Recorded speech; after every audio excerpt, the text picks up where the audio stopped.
Good morning. Is my mic on? Okay. Okay, I'll keep talking until you can hear me. Anything yet? Well, it's supposed to adjust to my distance from it, so I'm supposed to not move. There we go. Good. Okay, well, welcome to our Sunday worship service. My name is Ryan Yuri, and I will be co-leading today's service along with our special guest, Nils Peterson. We're doing the service on the meaning of home today, and that was actually initiated by Nils sending us an email offering to do a service on this very important and very relevant topic of housing, and as well as the meaning of home and where those two things intersect. So we're really grateful to have Nils here today and for proposing a really great service topic. Now I'd like to extend a special welcome to all those who are joining us for the first time today. We're glad that you're here, and if you've come in person, you should have received a small welcome packet with an information card in it. If you don't have one yet, you can ask around and find one following service. You can fill out that card, drop it in the offering basket, and then we'll be in touch to help you get connected with our community. There's also on our website an electronic version of the same if you find that link. And our welcoming committee members, they have yellow name tags. Do we have any in the house? Yeah. So if you have questions or need more information, those are the first point of contact. But really, pretty much everyone around here is fairly knowledgeable and helpful, so just grab somebody and ask away. Whether you're new or not, we hope you'll stay after the service for coffee and conversation downstairs. We also do breakout rooms in our Zoom service. So now let's say our words of welcome together. Whether this is your first or your 1000th Sunday with us, and whether you strolled, rolled, zoomed, ran, or danced in, we are glad you chose to join us. We are one people of many beliefs, identities, origins, sexualities, and genders. All are welcome here. Okay, let's take a quick minute to say hello across our technical divide. So first we're going to show our folks joining us on Zoom. So if you're at home, turn on your camera. And now friends at home, please wave. Okay, our turn here in the building. Please wave to our friends on Zoom right over there. We do have a couple of quick announcements this morning. First off, our church is hosting Family Promise again next week and again in June. We need volunteers to set up beds, make meals, and especially stay overnight. If you haven't volunteered before, we'd be happy to show you how to do it. See Michelle Hazen or Nancy Nelson. I know Nancy's right there. No Michelle today. Or check your email for the electronic sign-up. And for all the regular volunteers, yes, you're right, we are hosting a whole lot right now. This schedule helps out another Family Promise host church, but doesn't actually change the number of weeks we host within a given year. Okay, and our second announcement, we're a little short-handed in RE today with Ginger gone, so if we could get one or two folks who feel like volunteering to help hang out with the kids and play today, that would be much appreciated. So after time for all ages when we're all marching off, just go ahead and join the train. Okay, here in the announcements, question mark? Okay. We begin every service with a territorial acknowledgement. The land on which our church is built is part of the ancestral homeland of the Nimipu, the people, mistakenly called the Nez Perce, or pierced noses, by French-speaking trappers and traders. We acknowledge the land is held in sacred kinship since time immemorial. The land and its people suffered immeasurable trauma brought by Euro-American society, and we are working with its resilient peoples to show respect and contribute to the healing and nurturing of this Hitawit Wheatus, precious land, and all its peoples. So we're hoping that folks joining via Zoom have a chalice and a candle and something to light it with. Let's light our chalices together. Thank you, John. In the light of truth and the warmth of love, we gather to seek and seek to share.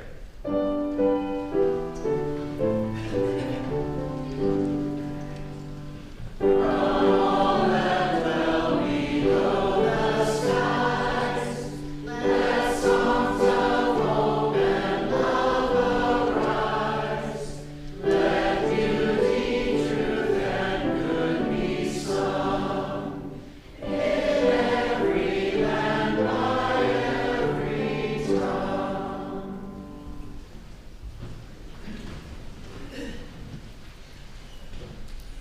Good morning. My name is Nils Peterson. Some of you know me as Mr. Krista Kramer. I am currently serving as the executive director for an organization who's also changed its name. You may have known Moscow Affordable Housing Trust. We are now Hills and Rivers Housing Trust. It is not by chance that you arrived here today. You have been looking for something larger than yourself. Inside of you, there is a yearning, a calling, a hope for more, a desire for a place of belonging and caring. Through your struggles, someone nurtured you into being, instilling a belief in a shared purpose, a common yet precious resource that belongs to all of us when we share. And so you began seeking a beloved community, a people that does not put fences around love, a community that holds its arms open to the possibilities of love, a heart home to nourish your soul and share your gifts. Welcome home. Welcome to worship.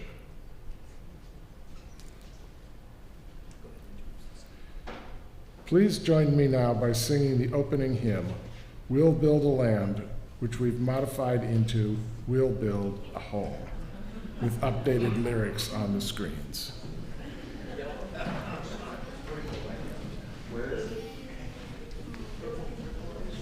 No.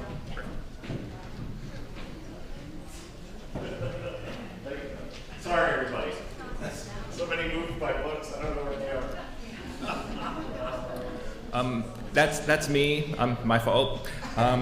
We had about 15 hymnals with the covers falling off, so they're downstairs for repair. So we're a little short on books, but there is a stack if you need hymnals. But like I said, we modified the words, so you're better off watching the screens. Sorry, Sam. You want to sing? Harmony.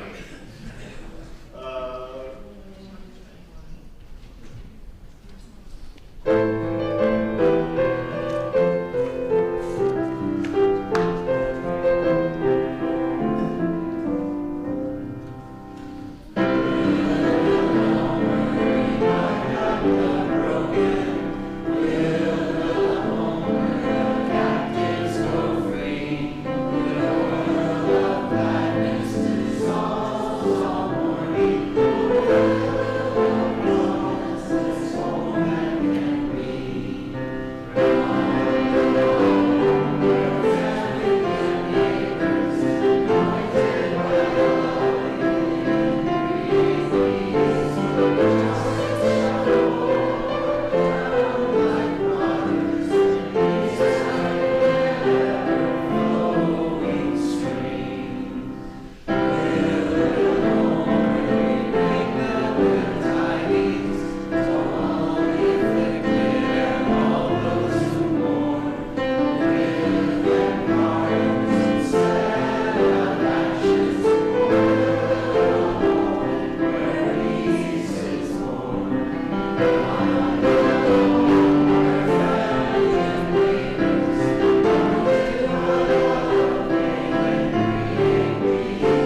thank you.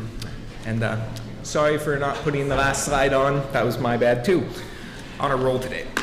All right, it is our time for all ages. Would the young and the young at heart please join us up front for a story being read to us today by Krista Kramer. Thank you, Elizabeth. So for today's combined reading and meditation, I'm going to be sharing excerpts from the astronaut Russell Schweikert's report on his experience of orbiting the Earth back in the 70s. So I invite you to get comfortable, close your eyes, settle in, and visualize this experience as though it's your own, because I think it says something very powerful about the meaning of home. Up there you go around the Earth every hour and a half, time after time after time. You wake up usually in the mornings, and just the way that the track of your orbits go, you wake up over the Middle East, over North Africa. As you eat breakfast, you look out the window as you're going past, and there's the Mediterranean area, and Greece, and Rome, and North Africa, and the Sinai, the whole area. And you realize that in one glance that what you're seeing is what was the whole history of man for years, the cradle of civilization. And you go around down across North Africa and cut over the Indian Ocean and look up at that great subcontinent of India pointed down toward you as you go past it, and sail on off to the side, Burma, Southeast Asia, out over the Philippines, and up across that monstrous Pacific Ocean, vast body of water. You've never realized how big that is before. And you finally come up across the coast of California and look for those friendly things, Los Angeles and Phoenix, on across El Paso, and there's Houston, there's home. And you look, and sure enough, there's the Astrodome. And you go out across the Atlantic Ocean and back across Africa, and you do it again and again and again. And that identity, that you identify with Houston, and then you identify with Los Angeles, and Phoenix, and New Orleans, and everything. And the next thing you recognize in yourself is you're identifying with North Africa. You look forward to that, you anticipate it, and there it is. That whole process begins to shift what it is you identify with. When you go around it in an hour and a half, you begin to recognize that your identity is with that whole thing, and that makes a change. And now that contrast between that bright blue and white Christmas tree ornament and that black sky, that infinite universe, really comes through. The size of it, the significance of it, it becomes both things. It becomes so small and so fragile, and such a precious little spot in that universe that you can block it out with your thumb, and you realize that on that small spot, that little blue and white thing is everything that means anything to you. All of history and music and poetry and art and war and death and birth and love, tears, joy, games, all of it is on that little spot out there that you can cover with your thumb. And you realize that you've changed, that there's something new there. That relationship is no longer what it was. Let us take a moment to meditate in silence.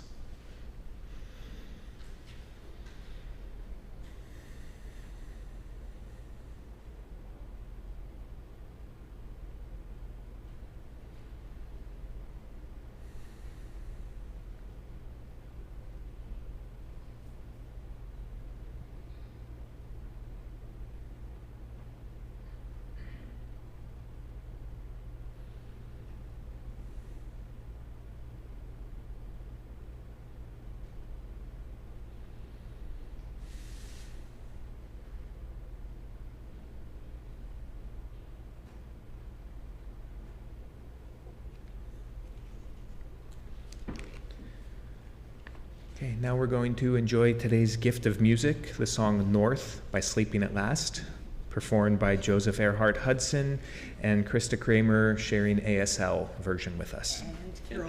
And Carol Wells. Sorry, wasn't in my script. It was a last minute. New recruit.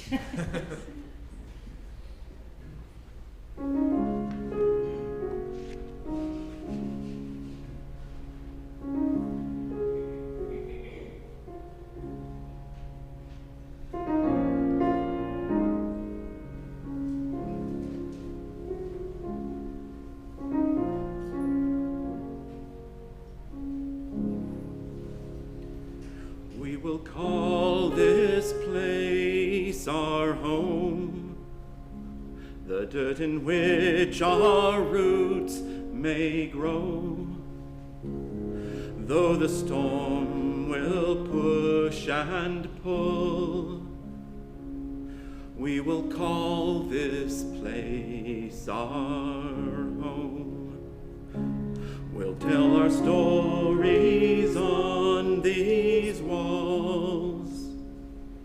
Every year measure how tall, and just like a work of art, we'll tell our stories on these walls. Let the years we're here be kind, be kind. Let our hearts like doors open wide, settle our bones like wood over time, give us bread, give us salt, give us wine. A little broken, little new, we are the impact and the glue, capable of more than know. We'll call this fixer-upper home. With each year our color fades, slowly our paint chips away, but we will find the strength and the love it takes to repaint and repaint and repaint every day. Let the years we're here be kind, be kind. Let our hearts like doors open wide, settle our bones like wood over time. Give us bread, give us salt, give us wine. Let the years we're here be kind, be kind. Let our hearts like doors open wide, settle our bones like wood over time. Give us bread, give us salt, give us wine. Give us bread, give us salt, give us wine. Smaller than dust on this map lies the greatest thing we have, the dirt in which our roots may grow, and the right to call it home.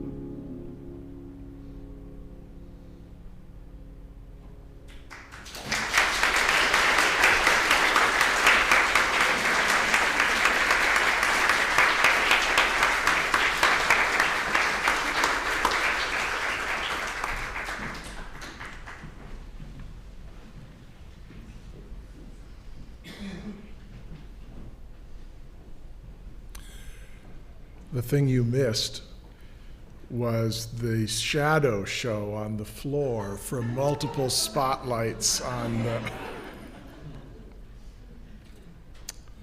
the song says, "Till everyone is home." That needs to be our aspiration.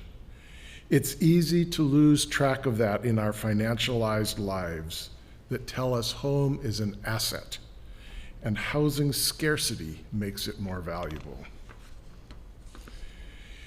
In my conversations about housing, I find there are two ideas in tension: housing as a human right and housing as an investment. let's think about home and why having one might be a human right. At my age, I spend time visiting doctors. You probably know the drill. Exam room, and then the nurse comes in to ask questions. On one such visit, the nurse had a novel question. Will you be safe when you go home today? Wow. Will you be safe when you go home today? The question highlighted an idea I had not considered, that my home might not be safe. I have found myself remembering that question as I tuck into bed. I am warm, dry, fed, and safe. Till everyone is home and safe. The challenge of talking about housing is it exists on a spectrum. At one end is homelessness. At the other end is a McMansion with a large mortgage. The housing affordability challenge exists in different ways all across that range, and we need to find the right solutions at each point in the spectrum. When I was first hired by the Trust, Steve Bonner provided me an office at Sojourners. It was a brilliant introduction to the issues of housing and homelessness. I learned that losing your home is a huge catastrophe. You lose everything that won't fit in your car. You lose your bed, your kitchen utensils, your food, your books, your personal effects. Tomorrow, I will volunteer with the Idaho Food Bank for their monthly mobile food pantry. We hand out canned goods, fresh fruits and vegetables, starches and proteins. Anyone on the spectrum of housing need can drive up and have their trunk filled. I do this because I believe hunger is a housing problem. Losing housing is so catastrophic, you need to prioritize paying rent. If you are at risk of not making rent, you might skimp on food because losing your housing is more significant than a growling stomach. Till everyone is home and safe and fed. The other thing I've learned in 12 years with the Trust is that everyone has a story. They got ahead or fell behind for all kinds of reasons. One of those ways of falling behind is having the wrong housing. Think back to the Syringa trailer park. The sewer and water infrastructure failed. People had a hard time leaving because residents could not afford to fix their housing. Till everyone is in the right home and safe and fed. So what is affordable housing? Everyone uses the word affordable. It will help us if we can have an agreement about what it might mean. Back in the Depression, when the FHA was created, they decided that affordable housing should cost no more than 30% of your gross income. I'll let you start doing the math in your head here to figure out how you're doing in that score. The shopping basket of household needs has changed in 90 years. With those changes, the affordable definition has moved up a pinch. Lenders now often use 35%. There are many in our community whose housing is not affordable by that definition. The term is housing cost burdened. There are people paying over 50% of their gross income on housing. If your housing is affordable, you have money to spend on food and health care and the occasional night on the town. A friend of mine says, housing is where jobs go to sleep at night. And then he launches into wanting a $4 latte and also wanting his barista to have a home. We need affordable housing in our community so that our baristas and the others who provide us services can live where they work. Housing is where jobs go to sleep at night. If you want workers, your community needs housing at the right price. Affordable housing is economic development. You can help. This January, my housing trust got a $1.2 million grant from the Washington Department of Commerce to build 8 new affordable houses in Pullman. We close on the land for that project later this month and hope to have houses on the market a year from now. Summer thoughtfully inserted more information into your program. There are many challenges that go along with this opportunity. I need your help on one. In addition to the grant, the trust will have considerable borrowed money in the project. My concern is to get the houses sold quickly, so we are not paying interest on unsold homes, which means we need 8 buyers lined up. The challenge is our buyers do not know they can buy a house. They have seen market prices. They are not looking. So I need your help finding our buyers and encouraging them. I'm sure you know the person I'm looking for here in our church, your employee or coworker, someone you know professionally. Pull them aside.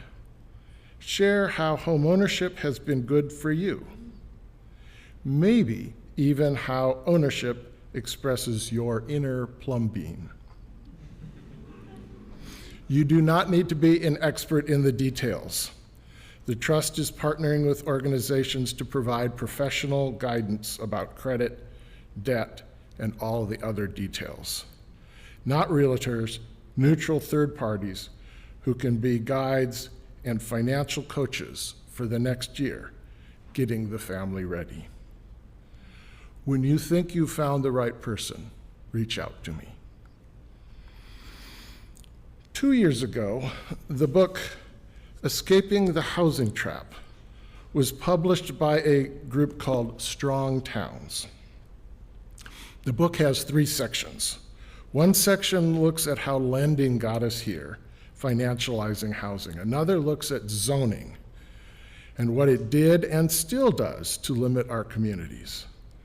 The third section is the most important: proposals for things that communities can do. In today's story, Mr. Plumbean lives on a neat street where all the houses are the same. Mr. Plumbean Street might have been shaped by our current lending and zoning to facilitate the bundling of mortgages into financial instruments. And then in the story, a seagull drops orange paint on Mr. Plumbean's house. It changed Mr. Plumbean's neat street. As we travel through our lives, from time to time, fate drops something good or bad onto us. And when that happens, often our housing needs change. Mr. Plumbean changed his housing. My house is me, and I am it. Plumbean's story is one of self-discovery via housing. It is also the story of neighbors who first resisted and then savored, making their home fit their dreams. The third section of the Escaping book focuses on what cities can do to encourage individuals as small-scale housing developers. It looks at how we built housing 100 years ago, before zoning. You can see the remnants of that in the older parts of Moscow. Neighborhoods were not built all at once to a finished state. Housing was built Plumbean style, to fit the owner. A small house might get additions as the family and budget grew. A bigger, fancier house might be on a prominent intersection. There might be someone living over the garage or a boarder renting a room. There were duplexes mixed in among single-family homes. Take a walk around the older portions of Moscow here, near the church. Uh-oh, shouldn't take my hand off the... There we go. And look at and then go look at our newer neighborhoods. Zoning and finance have made them homogeneous. We build neat streets because that's how the money works. Escaping the housing trap suggests that housing solutions we need can be found by looking at the past. Here's one example. You may have heard the term accessory dwelling unit. The idea is a small additional housing unit on your property, an idea that was not allowed by Moscow zoning until 2010.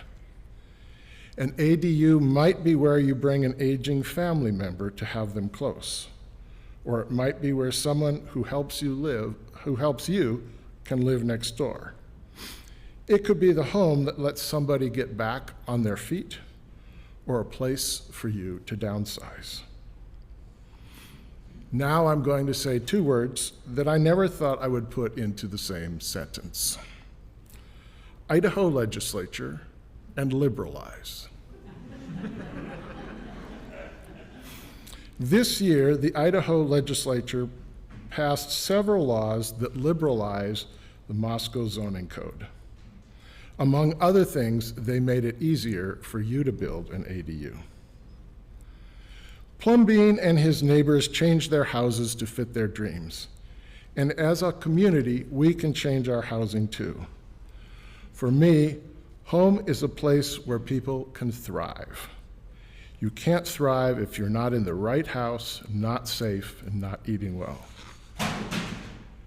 I want to encourage you to get the Housing Trap book, and within its pages, find your own inner Plumbean. Make your house fit you. And accept that your Plumbean neighbors are doing the same, even if it makes your house or your street a little less neat. Please join me in the challenge of creating housing till everyone is home.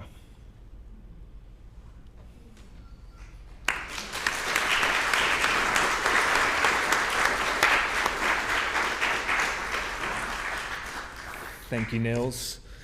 So we both had a lot to say on this topic today, so it's double homily Sunday. Sorry if it runs just a tiny bit long, but I could read at 1.5 speed if you like. 1.2, got it. Okay, here we go. No. So home. This is one of those ideas that I think is universally meaningful, and yet that particular meaning is specific to each and every one of us. Not surprisingly, I found out while researching for this sermon that there are hundreds of songs and poems and quotes all about the meaning of home. And so now I think the best approach is to just go through them one by one until we find the one correct answer. So let's begin. Just kidding, of course. We each know what home means, at least for ourselves. So let's do a little bit of free association. So when you hear the word home, what's the next word or the next thought that comes to mind? Go ahead, call it out. Pets, family, safety. Yeah. So, I mean, you guys get it. You know what the meaning of home is. When I signed up to do this service, I initially planned to talk about my own struggles with the Moscow housing market and how the economics of housing have threatened to take us away from our Moscow home on a couple of different occasions. However, I think Nils covered that topic of housing affordability pretty well. And if you do want to hear me whine about my own personal situation, find me after service. No, instead today I want to talk about home in sort of the broader sense as a place of belonging. The place where our lives happen. And much of the time, not even so much a place as an idea or a memory or a hope. So one of my very earliest first memories was actually watching my first childhood home engulfed in flames. I was about 2 years old, and I remember sitting in the dust and crying while the grown-ups ran around with all their hoses and buckets and tools, trying unsuccessfully to tame that conflagration. But even after my house was gone, my home remained.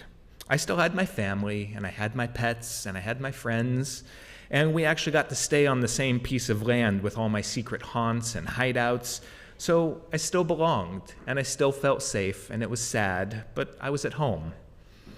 It was when my brother died and my second childhood home burned down at age 9 that I first felt homeless. Now, I was never unhoused, but I never took to our new house.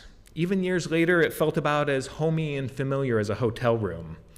So home stopped being a place and became more of a longing at that point, kind of like a phantom limb. And I know what you're thinking.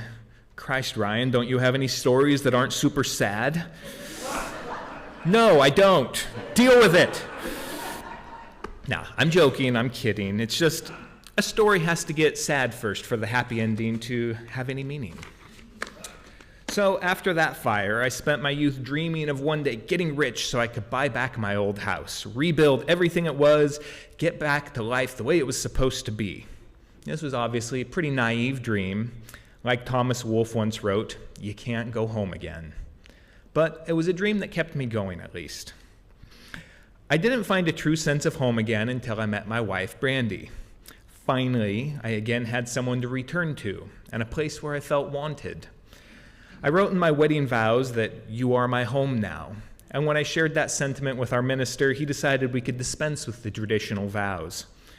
Even when Brandy and I later moved clear across that big Pacific Ocean to Japan, I was still at home.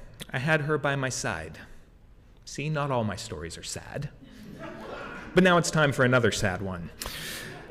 So while we were in Japan, in our Japan home, we decided to start growing our family, and in due time, Brandy did become pregnant.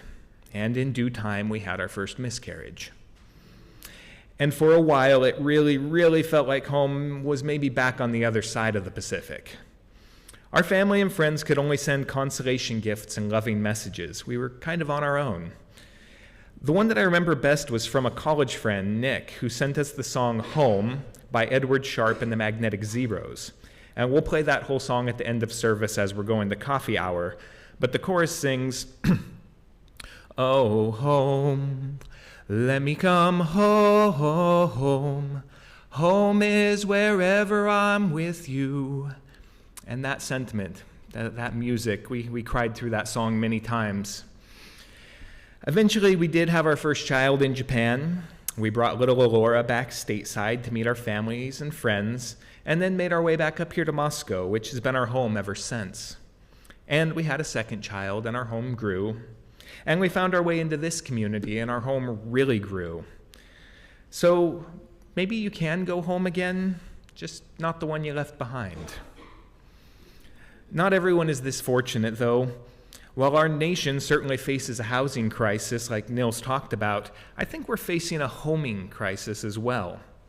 Instead of staying put and forming ties and investing in the places we live, many, many Americans are forever on the move in search of something better that they might just find if they could, sit still a while. The result is that a nation is more fragmented, more rootless, and more neglected.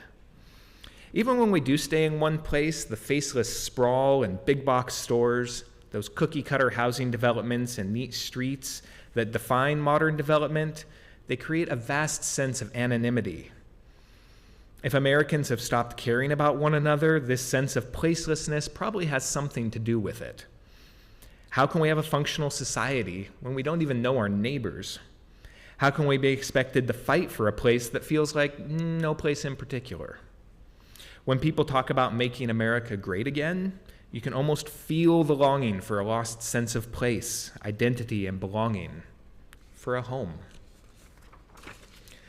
There are many ways we might fight for the soul of our country, but to truly heal our divisions, we have to figure out how to make America feel like a home again, a home we share and one that we build together, a home that can hold all our varied dreams and desires, Because only when we have a sense of shared destiny and a place worth caring about will we have the incentive to work for a common good. As long as we see our nation primarily as an economic arrangement, we'll continue fighting to get the biggest piece of the pie we can. Only when we see it as a shared home will we invest in making it better for everyone here now and for everyone yet to come. So what's the meaning of home? Home is the place where we matter. Home is the starting point of every adventure, and it's the promise of a place to return to that gives meaning to our journey. Home is a thing made of memory and love and sorrow, a place we long to be even when we're there. Home is something worth fighting for, and home is the place that grows from love. Now, it just wouldn't be a UU service about home without our closing hymn. Please join me now in singing Blue Boat Home.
Thank you.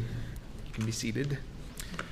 Our closing reading today is called Peace in the Heart, and it's by Anonymous. If there is to be peace in the world, there must be peace in the nations. If there is to be peace in the nations, there must be peace in the cities. If there is to be peace in the cities, there must be peace between neighbors. If there is to be peace between neighbors, there must be peace in the home. And if there is to be peace in the home, there must be peace in the heart. Please join me in singing our musical benediction, There Is a Love.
Please join me in saying the words to extinguish our chalice.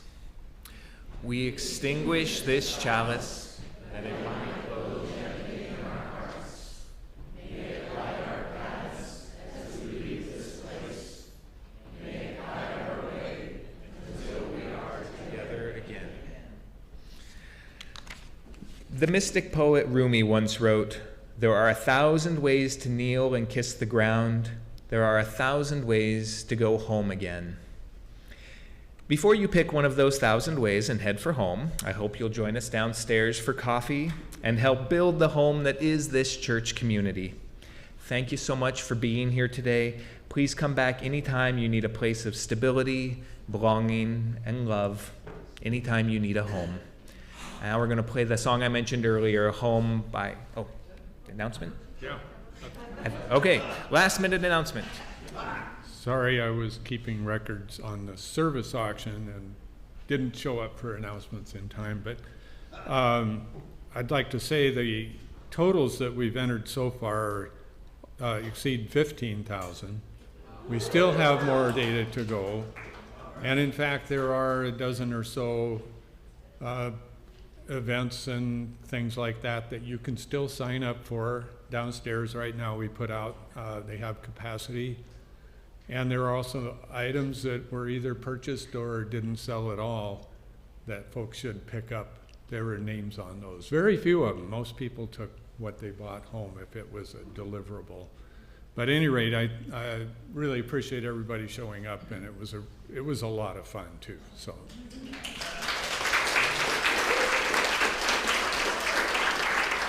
Yes. Thank you, Archie, and a big thanks to everyone else who helped make it such an awesome event. Now let's enjoy the song Home by Edward Sharpe and the Magnetic Zeros, and I will see you downstairs. Thank you.